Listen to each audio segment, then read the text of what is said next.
اگر اللہ کی نافرمانی انسان سے ہو جائے نا، اس کی تلافی ہو جاتی ہے توبہ کے ذریعے. فطرت سے بغاوت کرو گے وہ فطرت معاف نہیں کرتی. فطرت نام اللہ ہی کا ہے، یعنی اللہ ہی نے فطرت بنائی ہے، لیکن اللہ نے فطرت کو ایسا بنایا ہے کہ اس کی بغاوت کرو گے میں معاف کروں گا. فطرت معاف بولتے کیوں نہیں بھائی؟ بہت خاندانی بات کر رہا ہوں، اللہ کرے کھوپڑی میں اتر جائے، اللہ کرے مجھے سمجھ میں آ جائے. سب سے پہلے تو مثال کے طور پر اللہ نے آپ کو حکم دیا یہ نہیں کرو، کوئی بھی حکم دے دیا، رشوت نہیں لو. آپ نے اللہ سے بغاوت کی، رشوت لے لی.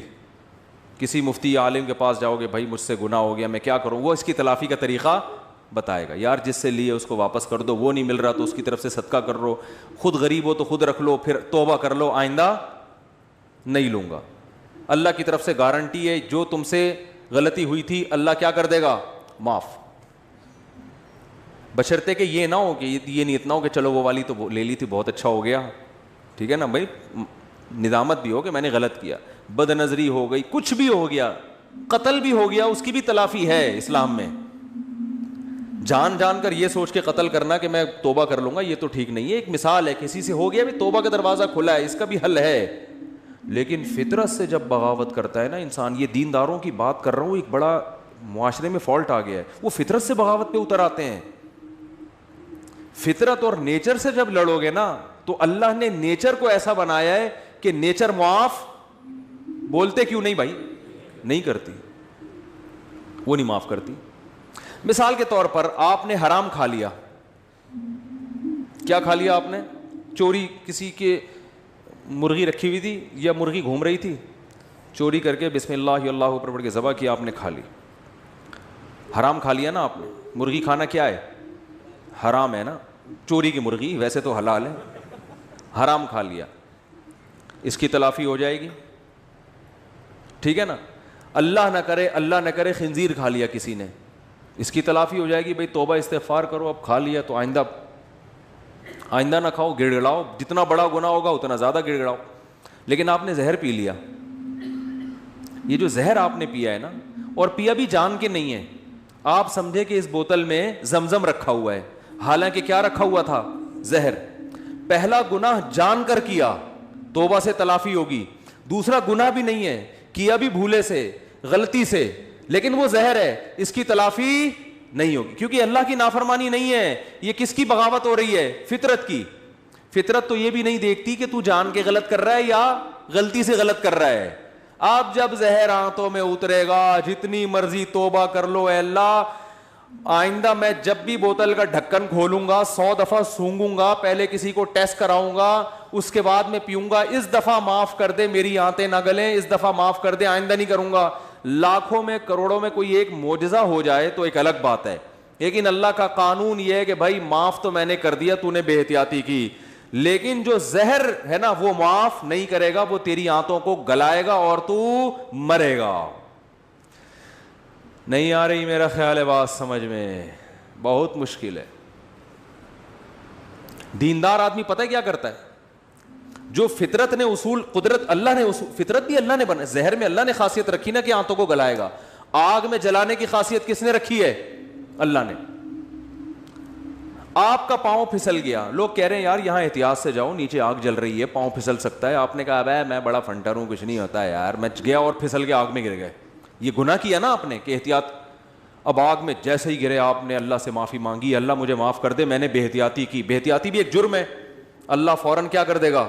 معاف، کہ بھائی میرا بندہ توبہ کر رہا ہے، معاف. اللہ مجھے معاف کر کے آگ سے نکال لے اب، کیونکہ میں غلطی سے گرا ہوں، تو معاف. اللہ کیا کہے گا؟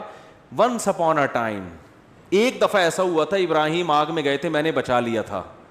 بس یہ ابراہیم کے ساتھ ایسا ہوا، اور ہو سکتا ہے 2-4 اور ایسے واقعات ہو گئے ہوں. قانون یہ ہے کہ آپ کا گناہ تو میں نے معاف کر دیا، مگر جس غلطی کی وجہ سے آپ آگ میں سلپ ہوئے ہو، آگ کو میں نے پرمیشن نہیں دی کہ وہ تجھے معاف کر دے. اس کا کام ہے جلانا، وہ جلا کے چھوڑے گی. بات آ رہی ہے سمجھ میں؟ آج ہمارے ہاں بہت سے مسلمان اللہ کی تو نافرمانی کر ہی رہے ہیں، لیکن ساتھ ساتھ فطرت سے بھی لڑ رہے ہیں. دیکھو انگریز کوشش کرتا ہے نیچر سے نہ لڑے، کیا مطلب؟ کامیابی کے جو دنیاوی اسباب ہے نا وہ اختیار کرتا ہے وہ.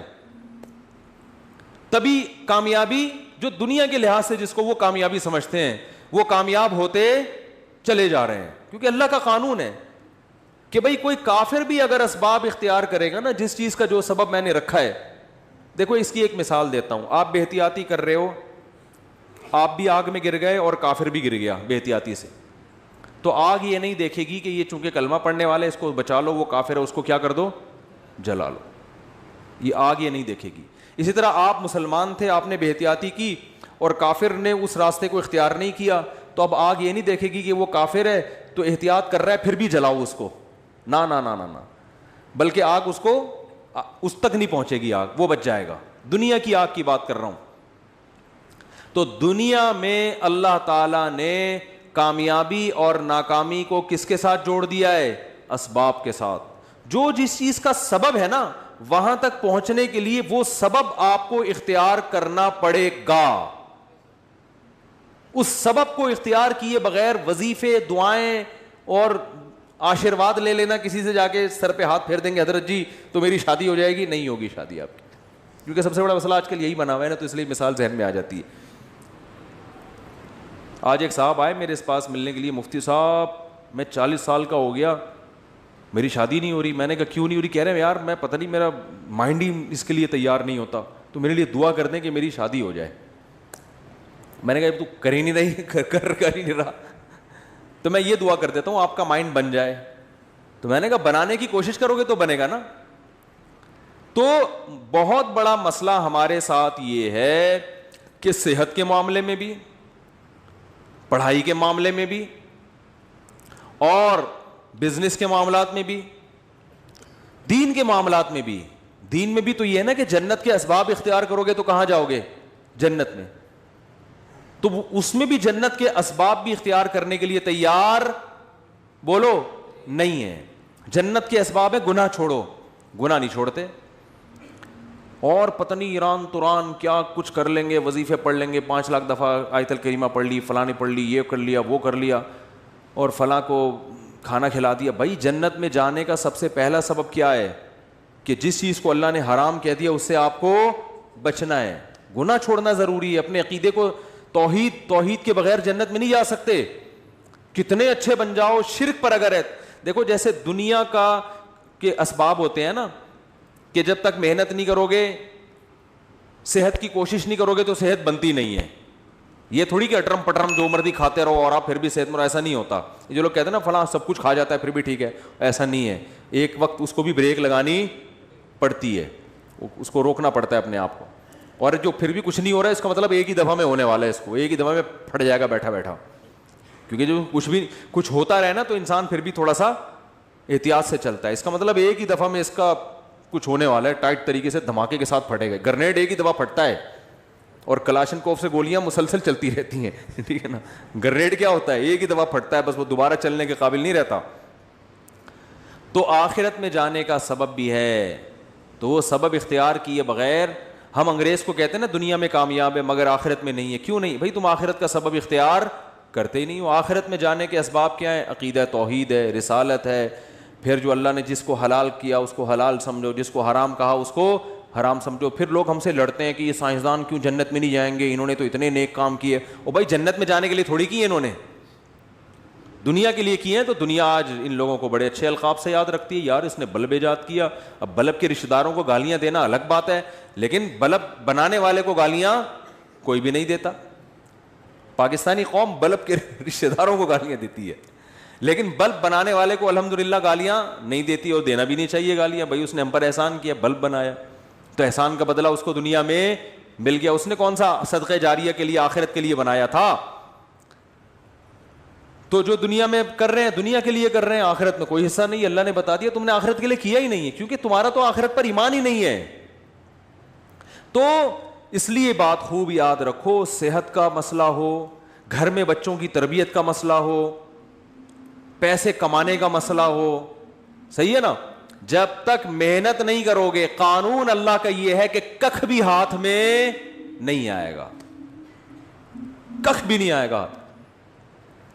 کل رات میں مثالیں اس لیے دیتا ہوں تھوڑی سی عبرت کے لیے, کل ہماری ایک جگہ دعوت تھی, بہت ہی اچھے لوگ تھے, وہ دعوت ٹھکرائی نہیں جا سکتی تھی.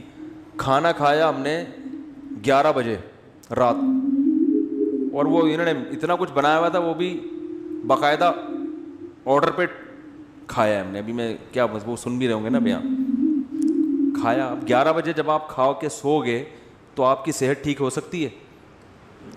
پھر آپ کہو چونکہ میں مفتی صاحب ہوں اور لوگ کہتے ہیں عالم ہے, لوگوں کے خیال میں کوئی نیک آدمی ہے, اصل تو اللہ ہی جانتا ہے کون نیک ہے, کون بزرگ ہے, کون عالم ہے, لیکن لوگوں کا ایک اچھا گمان اگر فرض کر لیں تو چونکہ ہم نے 11 بجے کوفتے کھائے ہیں, کوفتے بنائے ہوئے تھے بڑے خاندانی قسم کے, پھوڑ دیے ہم نے, طبیعت سے پھوڑے.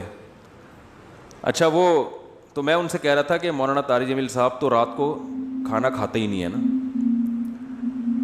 رات کو کھانا حضرت مولانا طارق جمیل صاحب نہیں کھاتے, وہ اتنے 2-4 نوالے بس جتنا بھی رکھا وہ نہیں کھاتے, صحت کا خیال کرتے ہیں. تو میں نے کہا یار اتنا تپڑ مجھ میں نہیں ہے, اتنا اچھا کھانا رکھا ہوا ہے اور میں کھاؤں نہیں.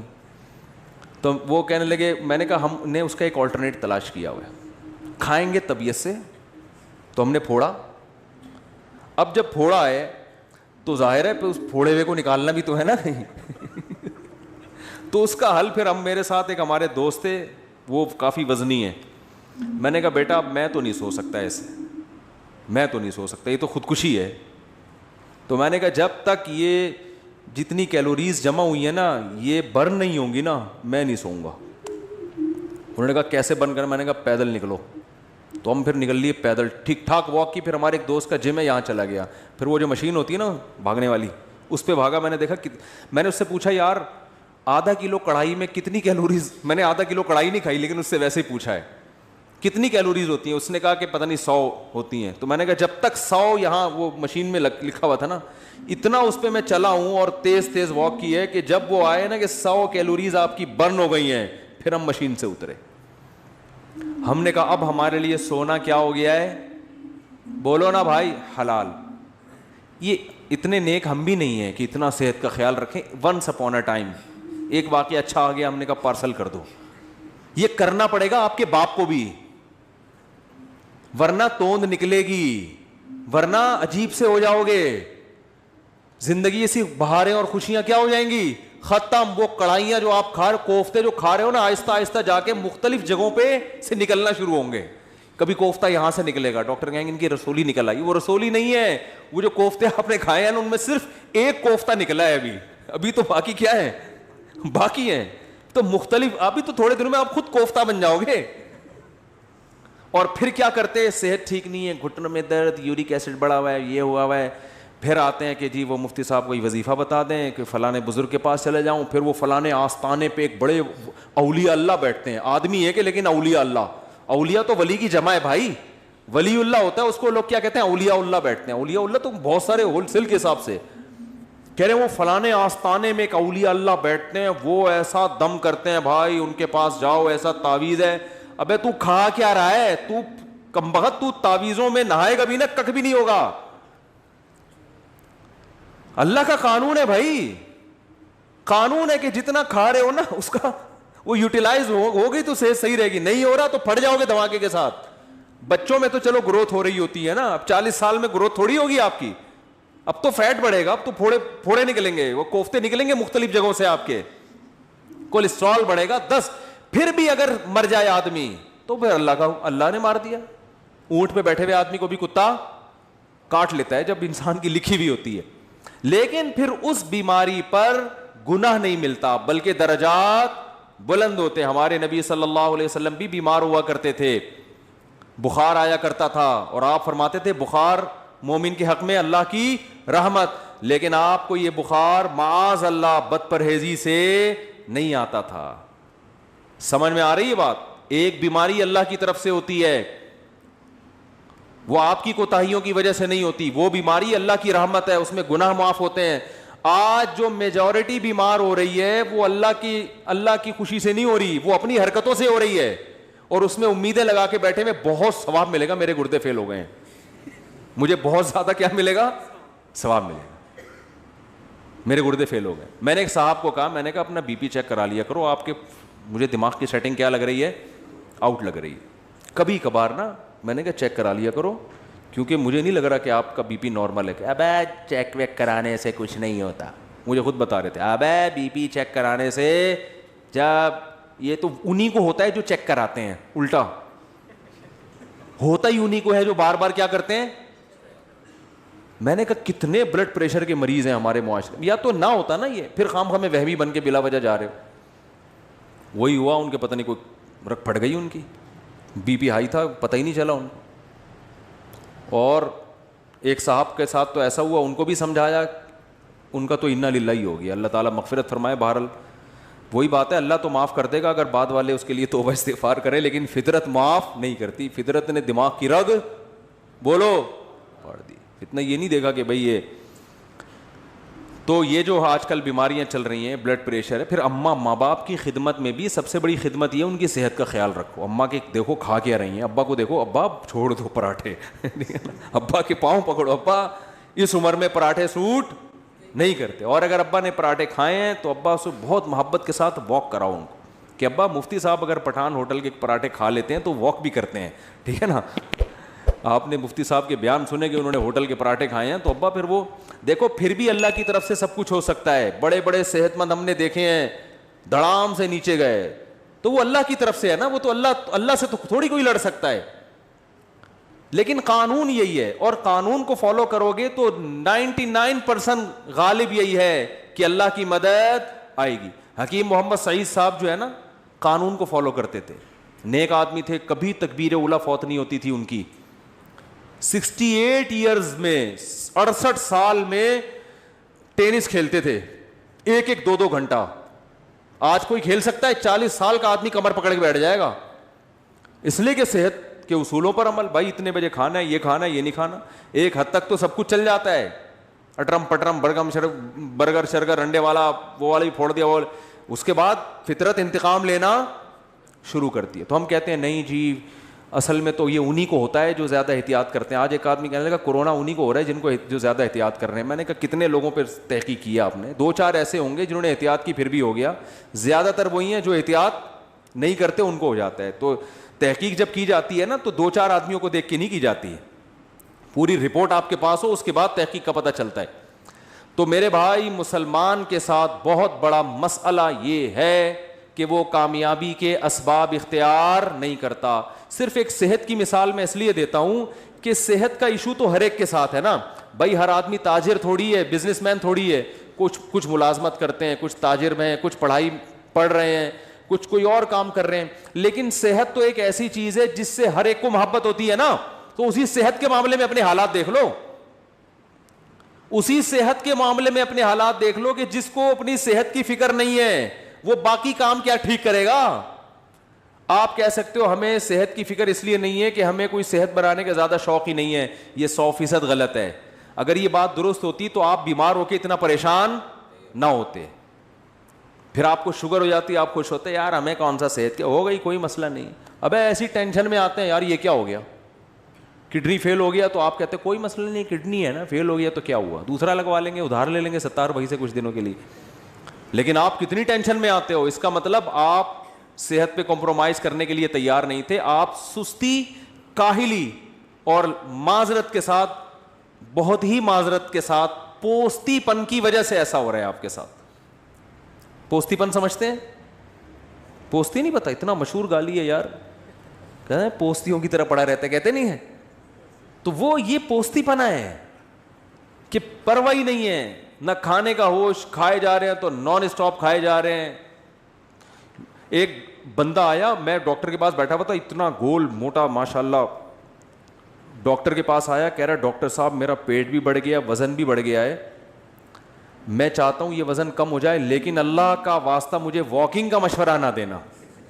میں اسے جاگنگ کا کہنے والا تھا, وہ کہہ رہا تھا کہ اللہ کا واسطہ مجھ سے چلا نہیں جاتا, کوئی دوائیں کھلا دو میں ہلکا ہو جاؤں. ڈاکٹر نے اس کو بولا بھائی ایسا ممکن نہیں کہ لیٹے لیٹے سرنج سے جو ہے نا تمہاری چربی نکال کے تمہیں کم کر دیں.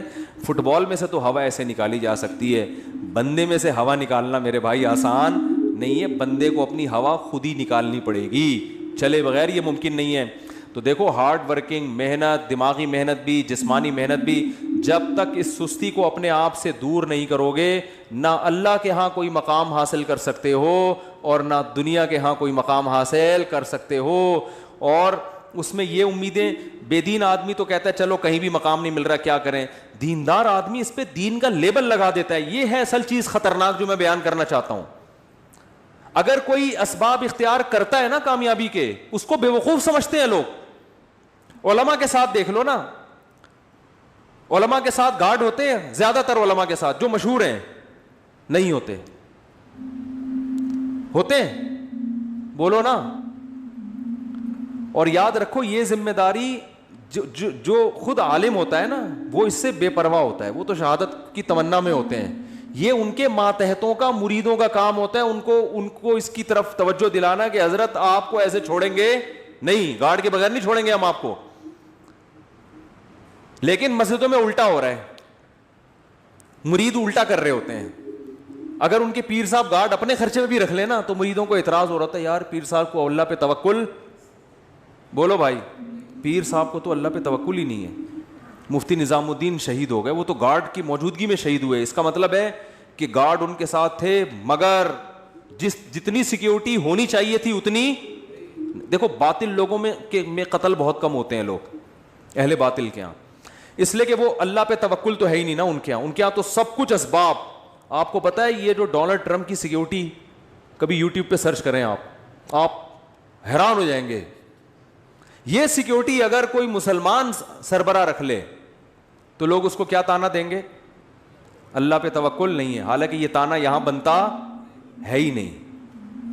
ہمارے شیخ نے گارڈ رکھے حضرت مفتی رشید احمد صاحب نے, تو لوگوں نے کہا ایک طرف اتنے اللہ والے, اللہ کی محبت میں ہر وقت آنسو نکلتے رہتے ہیں, روتے رہتے ہیں اور اپنی حفاظت کے لیے. حضرت کے تو گارڈ ایسے خاندانی گارڈ تھے, وہ تو کسی کو معاف کر, وہ تو حضرت کی تو یعنی وہ تو گارڈ کا اس سے بھی تعلق ہے نا کہ آپ کو خطرہ کتنا ہے. تو حضرت کو تو بہت زیادہ خطرہ تھا. تو حضرت ہی کے بہت سے مریدین نے کہنا شروع کیا, بھائی ان کا تو اللہ پہ توکل نہیں ہے, اتنے بڑے بزرگ بنے. ہر ایک کی تلاشی ہوتی تھی, جو بھی آتا تھا نا, چاہے کوئی بزرگ آئے نیک آئے, گارڈ سب کو اچھی طرح کنگال کے اندر بھیجتے, اب آپ جا سکتے. تو بہت سے لوگ بگڑ بھی جاتے تھے, ابے کہ ہم بم لے کر آ رہے ہیں. بعض کہتے تھے کیا ہم شکل سے چور لگ رہے ہیں, کیا ہم بم رکھنے آئے ہیں یہاں پہ. تو حضرت کی طرف سے ہدایت تھی, کسی کو معاف کرنے کی اجازت نہیں ہے, سب کی تلاشی. تو بہت سے دینداروں نے اعتراض کیے, ان کو پہ توکل نہیں ہے. اللہ کی قدرت, ایک حملہ ہو گیا مدرسے پر.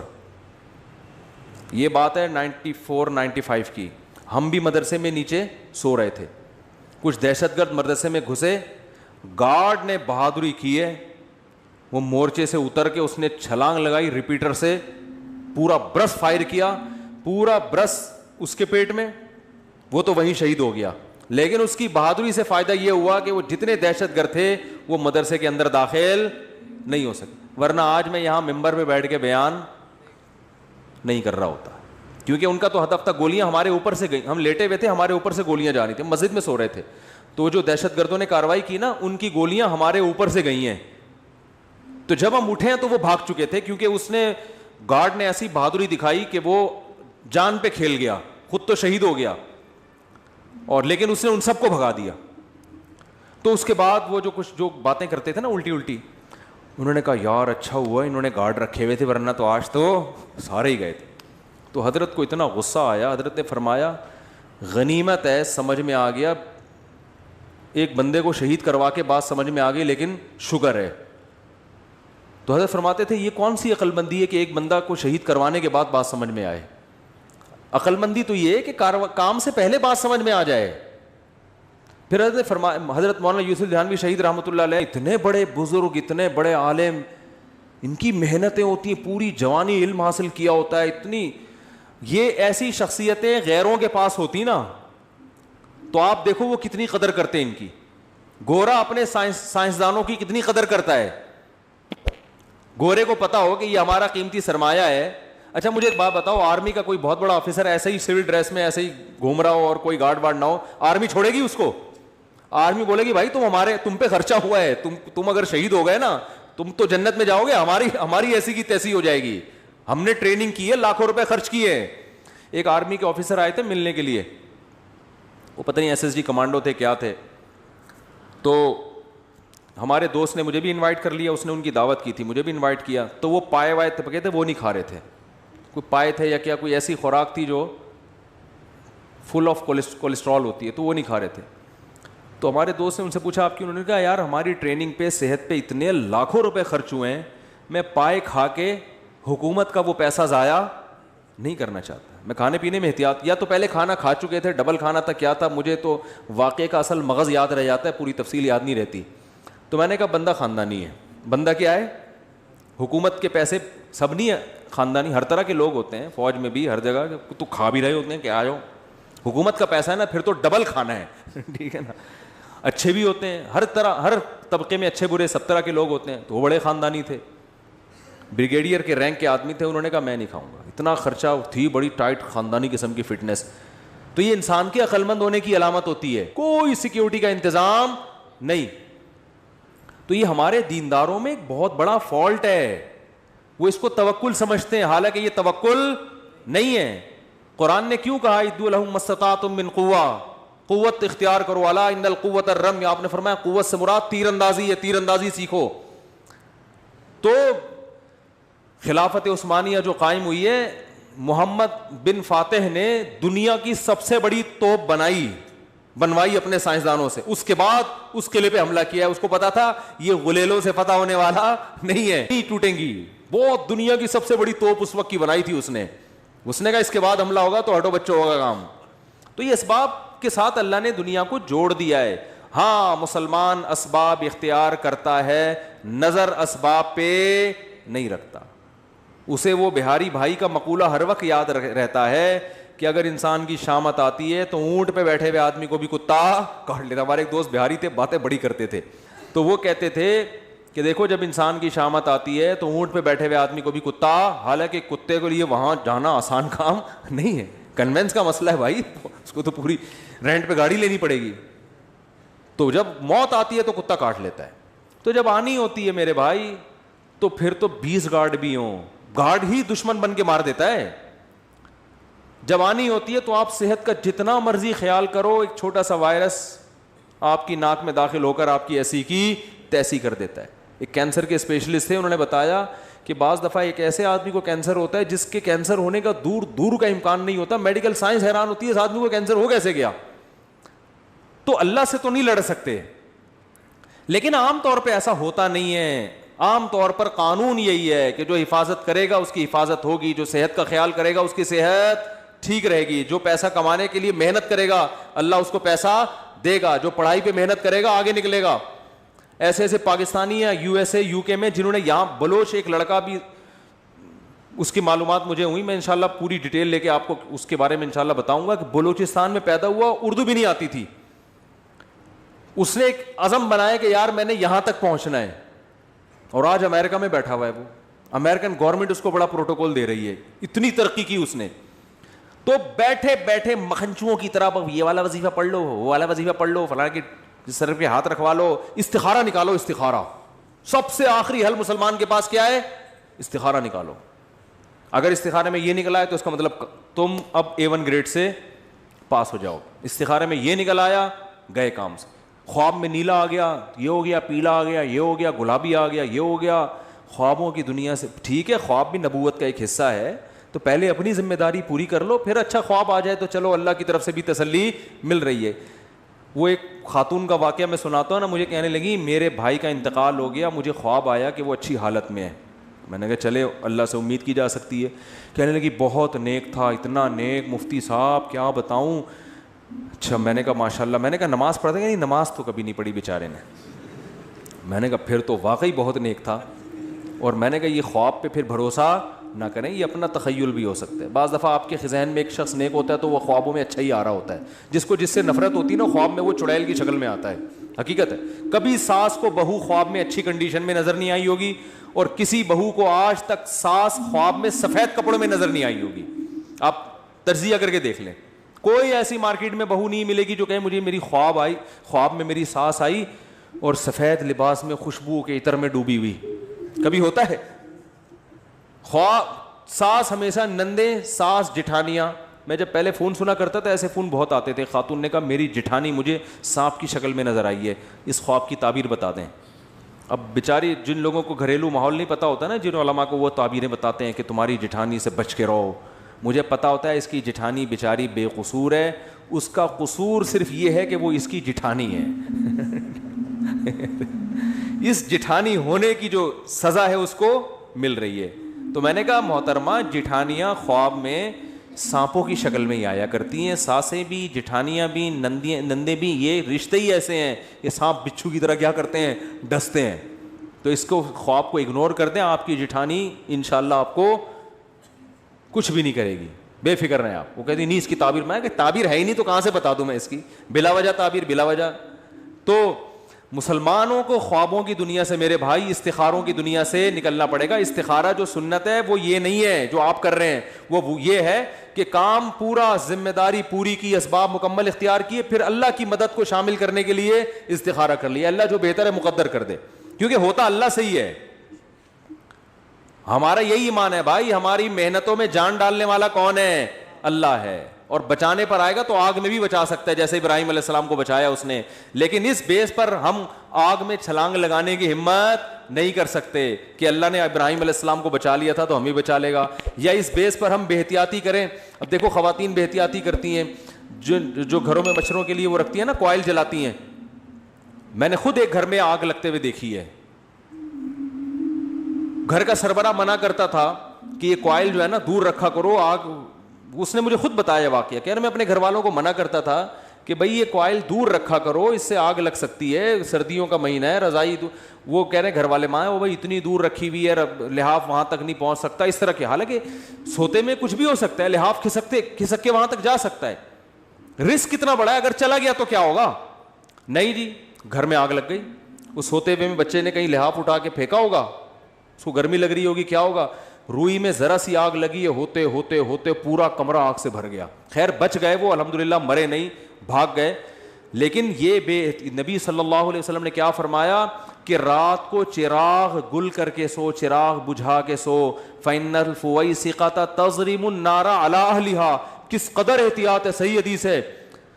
یہ نہیں فرمایا کہ بھئی وہ چراغ کی وہ بتی جل رہی ہوگی تو تمہارا لحاف کھسک کے وہاں تک جا سکتا ہے، نہ نہ نہ. فرمایا اس بات کا امکان ہے کوئی چوہا نکلے رات کو اور وہ چراغ کو کیا کر دے، گرا دے، اور اس سے آئل پھیل جائے گا نا، اس میں آگ پھیل جائے گی. چوہے کا امکان کتنے فیصد ہوتا ہے گھر میں؟ 1% بھی امکان نہیں ہوتا، 0.001% ہوتا ہے. لیکن آپ صلی اللہ علیہ وسلم نے آگ سے بچنے کے لیے حکم دیا کہ رات کو آگ جلنے نہ دو، کیونکہ آپ سو رہے ہو، غفلت میں ہو، کچھ بھی ہو سکتا ہے بتائے بغیر. ارے بھائی کون آئے گا، گھر میں تالا ہے، کون بندہ آ کے آگ لگائے گا؟ فرمایا چوہا تو آ سکتا ہے نا، کسی کھڑکی سے کہیں سے بھی چوہا آیا وہ بجھا دے گا، وہ گرا دے گا آگ کو. کتنے لوگ جنریٹر اسٹارٹ کرتے ہوئے مر چکے ہیں، دیکھا نہیں آپ نے؟ کتنے لوگ گیس کی وجہ سے مر چکے ہیں. کوئٹہ میں کیا ہوتا ہے، چاروں طرف سے کمرہ بند کیا، اب تو دوسرے چولہے آ گئے ہیں، تو وہ گیس کھلی رہ گئی اور صبح سب کا انا للہ، سارے مرے پڑے ہیں. بھائی آپ کو پتا ہے جب گیس کی لوڈ شیڈنگ ہو سکتی ہے تو عین ممکن ہے رات کو لوڈ شیڈنگ ہو اور چولہے میں گیس آنا بند ہو جائے اور چولہا بند ہو جائے. پھر جیسے ہی گیس آئے گی تو وہ خالی گیس نکلنا شروع ہوگی کہ نہیں ہوگی؟ لیکن یہ تسلی کر کے بیٹھے ہوئے ہیں کہ چونکہ ایک ہفتے سے رات کو گیس گئی نہیں ہے لہذا آج بھی گیس، اور تسلی سے سو جاتے ہیں. تو وہ تو ممکن ہے، پھر تو موت کا امکان ہے. تو نہ زندگی موت سے بچنے کی احتیاطوں پر عمل ہو رہا ہے، نہ صحت کی احتیاطوں پر عمل ہو رہا ہے، نہ پڑھائی میں کوئی دلچسپی لی جا رہی ہے کامیابی کے لیے. مکھنچو ترین یعنی جو شخص ہوگا نا وہ دینداری کا لیبل لگا کے گھوم رہا ہوگا. تو صحابہ تو بڑے زبردست تھے بھائی، بڑے زیرک، بہت ہوشیار، بہت ذہین، بہت فتین، چالاکیوں کو سمجھا کرتے تھے اور یہ جانتے تھے کہاں غصہ کرنا ہے، کہاں نرمی سے پیش آنا ہے، کس سے تمیز سے بات کرنی ہے، کس سے ایٹیٹیوڈ تھوڑا سا کیا کرنا ہے، بولو بھائی چینج کرنا ہے، کون منافقت کر رہا ہے اور کون ایسا ہے جس کو فی الحال جو ہے نا اس کی دشمنی کو تھوڑا ملتوی کرنا ہے، ابھی اسے لڑنا نہیں ہے ابھی اس سے. تو بہت ذہانت کے ساتھ، بہت ہوشیاری کے ساتھ صحابہ نے زندگی گزاری ہے. تبھی رسول اللہ صلی اللہ علیہ وسلم نے فرمایا لا یلدغ المؤمن من جوہر مرتین, مومن ایک سوراخ سے دوسری دفعہ ڈسا نہیں جاتا. ایک دفعہ آپ کو کسی نے الو بنا دیا, قیامت تک وہ شخص دوبارہ آپ کو الو نہیں بنا سکتا. لیکن مسلمان کی حالت کیا ہے؟ جس نے ایک دفعہ الو بنایا آپ اس کو سرٹیفکیٹ پکڑا دیتے ہو, آئندہ جب بھی میری آپ سے ملاقات ہوگی آپ نے مجھے الو بنانا ہے. دیکھو سیاستدانوں میں انہی کو بار بار ووٹ دیتے ہیں جو آپ کا دیوالیہ نکال چکے ہیں, لیکن کہتے ہیں یار ایک اور دفعہ ٹرائی کرنے میں, بولو بھائی کیا حرج ہے؟ ہوتا ہے کہ نہیں ہوتا؟ بار بار جو الو بنا رہے ہیں, جس سوراخ سے بار بار ڈسے جا رہے ہیں اسی سوراخ میں دوبارہ گھسیں گے. کتنے علماء شہید ہو گئے نا, گارڈ نہ ہونے کی وجہ سے یا سیکیورٹی کا مضبوط نظام نہ ہونے کی وجہ سے. لیکن شہادت کی خبر آتی ہے, اوہو افسوس ہوا, بہت افسوس ہوا, ایک بہت بڑے عالم, ایک چراغ بجھ گیا, تو چلو یار اگلوں کی احتیاط کر لو. نہیں جی, موت تو ایک دن آنی ہے, لکھی ہوئی ہے, اپنے ٹائم پہ آنی ہے, آ گئی چلے گئے دنیا سے. اللہ تعالیٰ مرحوم کی مغفرت فرمائے اور ہم سب کی حفاظت فرمائے. بس اس کے بعد اگلے دن خبر آ جاتی ہے کراچی میں تو کیا ہوا ہے. تو بھائی اب کچھ تو کرو نا. کچھ لوگ ہیں جن کو خیال ہوتا ہے, لیکن میجورٹی کیا ہے؟ بالکل مجذوب. مجذوبیت کی جو انتہا ہے نا, دیوانگی کی انتہا, وہاں تک پہنچے ہوئے ہم. تو بچوں کی نگرانی نہیں ہو رہی. بچے کہاں بیٹھ رہا ہے, آپ کا بیٹا کہاں جا رہا ہے, اسکول میں کیا کر رہا ہے, کون اس کا کلاس فیلو ہے. ایسا تو نہیں بچوں میں بچے کا کوئی کلاس فیلو اس کو موبائل میں فحش فلمیں دکھا رہا ہو, کوئی ہوش نہیں ہے. آپ اسکول میں پوچھو اپنے ٹیچروں سے جا کے, اسکول کے پرنسپل سے جا کے, بھائی موبائل الاؤ ہے؟ اگر الاؤ ہے تو اس کی کیا نگرانی ہوتی ہے؟ کوئی پوچھنے والا نہیں ہے. جب بچہ بگڑتا ہے ماں باپ پریشان ہوتے ہیں, یار ہم تو اتنی دعائیں کر رہے ہیں, راتوں میں اٹھ کے چیخ چیخ کے رو رہے ہیں, اللہ میرے بچے کو نیک بنا دے, بن نہیں رہا, دعائیں تو قبول ہوتی نہیں ہیں. بھائی آپ نے کبھی صبح ناشتے میں یہ کیا کہ آج میں نے رو رو کے دعائیں کری ہیں, اللہ میرا کھانا کھائے بغیر ویسے ہی پیٹ بھر دے, پیٹ تو بھر ہی نہیں رہا, دعائیں تو قبول ہی نہیں ہو رہی. اللہ کہے گا کس نے منع کیا ہے؟ بھائی روٹی آٹا ڈال, گوند کھا, کس نے پابندی لگائی ہے؟ تیرا پیٹ میں بھروں گا. تو بھائی بچے کی تربیت کا انتظام تو کر لو, پھر دعائیں بھی قبول ہوں گی, دعاؤں کی برکت سے اور پروازوں پر جائے گا انشاءاللہ. کچھ تھوڑی بہت کوتاہی رہ گئی ہوگی, اللہ اس کی تلافی کر دے گا. تو کوئی فکر ہی نہیں ہے اسکول میں کیا کر رہا ہے, کن کے ساتھ اٹھ رہا بیٹھ رہا ہے. ماں سے بچہ بدتمیزی کرتا ہے نا, باپ اس کو تنبیہ نہیں کرتا. بچہ باپ سے بدتمیزی کرتا ہے تو ماں اس کو تنبیہ نہیں کرتی, اس کو نہیں, بلکہ باپ اگر ڈانٹے گا تو ماں رکاوٹ بنے گی, کیوں ڈانٹ رہے ہو اس کو. اس کا مطلب آپ اپنے بچوں کو بڑوں کا ادب نہیں سکھا رہے, تو وہ جیسے باپ سے بدتمیزی کرے گا کل ماں سے بھی کرے گا. آج ماں سے بدتمیزی کر رہا ہے, کل باپ سے بھی. چھوٹا بھائی اگر بڑے بھائی سے بدتمیزی کر رہا ہے, اس کا مطلب کل وہ باپ سے بھی بدتمیزی کرے گا. تو آپ تو بدتمیزی سکھا رہے ہو اس کو. تو اس لیے میرے بھائی مسلمان کو اپنی کھوپڑی کیا کرنی ہے؟ بیدار مغزی کے ساتھ